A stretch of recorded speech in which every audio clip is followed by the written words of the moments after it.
We are going to start tonight with the big story behind me and a breakthrough in this long-awaited takeover bid of Newcastle United by a Saudi-led consortium. It's all because the Saudi state have resolved their issues with beIN Sport over illegal streaming of Premier League football in the country. Now, what we know is that the deal still needs Premier League approval, but significant progress has been made on this deal, which would end Mike Ashley's ownership of Newcastle United. Now, the prospective takeover has been ongoing, hasn't it, for a long time, 18 months in fact, but it's believed that an agreement could be reached very soon indeed. We've got a live with Keith Downey coming up soon as well. He's at St James's Park for us, and we will be getting reaction here on Sky Sports News to this story as well. But let's just take you through the timeline. Mike Ashley's been owner of Newcastle for around 14 years. He took over back in 2007. Now, Ashley rarely speaks publicly, but in one of the few interviews during his time as owner, he revealed he'd not stand in the club's way if a potential buyer attempted to purchase the club, and it had to be the right potential buyer as well.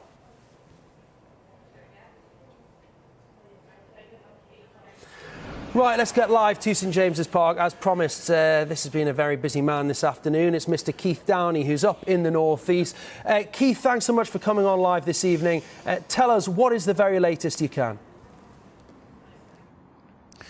Yeah, Pete, thanks very much. Welcome to St James's Park this evening, where there is a growing belief that this takeover, led by Amanda Staveley and backed by the wealth of the Sovereign Wealth Fund of Saudi Arabia, is close to being pushed through. And that is because, as I heard you alluding to just a moment ago, developments today in the Saudi state, where they resolved their issues with the sports broadcaster beIN Sports over the illegal streaming of Premier League football matches in their country. That's something that's been going on for the past 4 years. beIN Sports essentially has been banned in Saudi Arabia, and it's cost beIN Sports, who have of course links to the Premier League as one of their official broadcasters, it's cost them money, and that has been resolved today, which was a big hurdle regarding this takeover. It's my understanding that there are further hurdles that are still to be crossed, but it's a big development in this takeover story which you only know too well, has dragged on for a long time now. Some 18 months we've been talking about the consortium led by Amanda Staveley potentially taking over here at Newcastle United. As we stand here on Wednesday evening at 9 o'clock, it looks to be a big step closer to finally being completed. Yeah, it's been an incredible day, hasn't it, following developments and hearing what we have throughout the day. But still, we have to find out where we are at this moment in time and look back at last time, Keith, when this all fell apart and was halted. What went wrong then? What's different this time? And what still needs to happen in order for this to finally be pushed through this time around? Yeah, well, they still need Premier League approval, the consortium, and that's what we're waiting for this Wednesday evening. That's something we need to remember as well, that the consortium needed last summer. It was the thing that held the deal up. They wanted the consortium to prove separation between themselves and the Saudi state. The consortium were unable to do that at the time. And you remember the last day of July last summer, the consortium walked away. Mike Ashley brought them back to the table in the hope that a deal can be struck. Of course, he's taking the Premier League to court. There's that arbitration case lined up for the first week in January. We found out last week during the second part of his attack on the Premier League. We found out that it's been booked in for the 3rd of January, the first week in January. But if this deal is to be struck in the coming days, in the coming weeks, in the coming hours, whenever that may be, it would mean that arbitration is no longer required. And that was the thing that we felt was holding up this deal.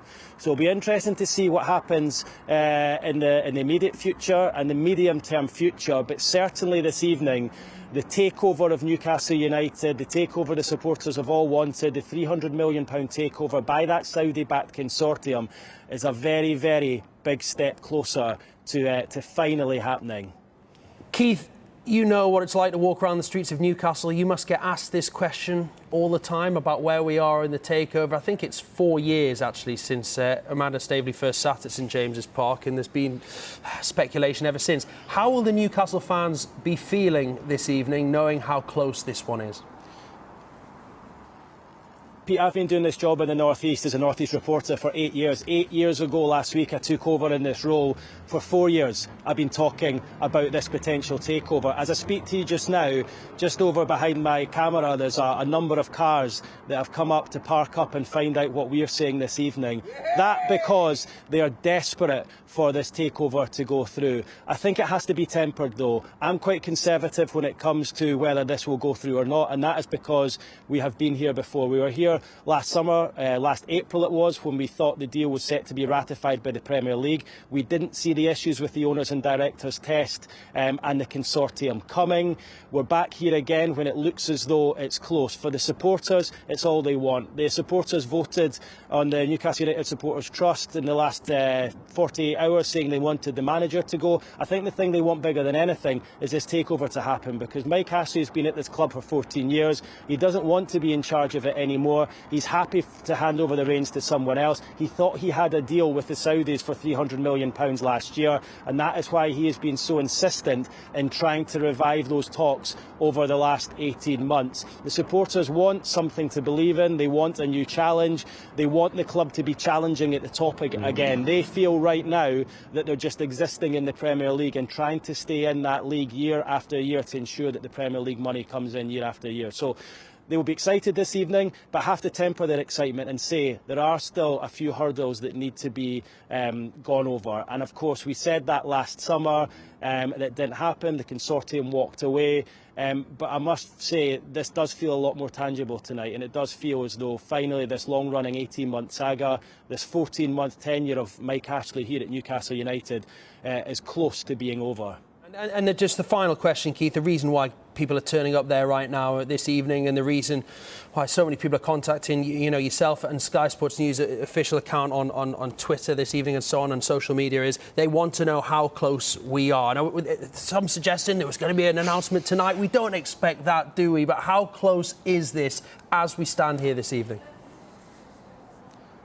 Yeah, I mean, that's the question everyone wants to know. They just want to know, is the takeover happening? And if it is happening, when is it happening? I'm afraid we can't give an answer to that. It's a very delicate situation, a difficult situation. There's lots of things that need to be addressed, sorted out, and I think the Newcastle United fans have to be patient. I feel bad asking them to say be patient, given what they've had to go through, as I say, for the last 18 months. They're desperate for this takeover to happen. I don't expect anything to be announced tomorrow, but certainly with the developments today over in Saudi Arabia and that agreement now in place with beIN Sports, it feels that that is a huge step closer to this takeover finally being pushed through, and the Newcastle United supporters will get what they finally want. Okay, Keith Downey, thank you so much for now.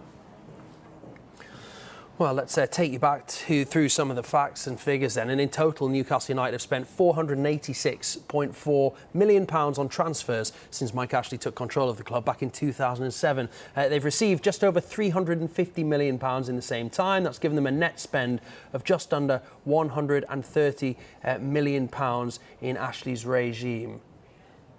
That's around 10 million a year, isn't it, more or less? In Ashley's time at the club, they've had 10 permanent managers, from Sam Allardyce all the way through to Steve Bruce. They've been relegated from the Premier League twice, but they bounced back at the first attempt on both occasions. And the average finishing position in the Premier League during his tenure has been 13th, highest of which was when they finished 5th under Alan Pardew back in 2011-2012.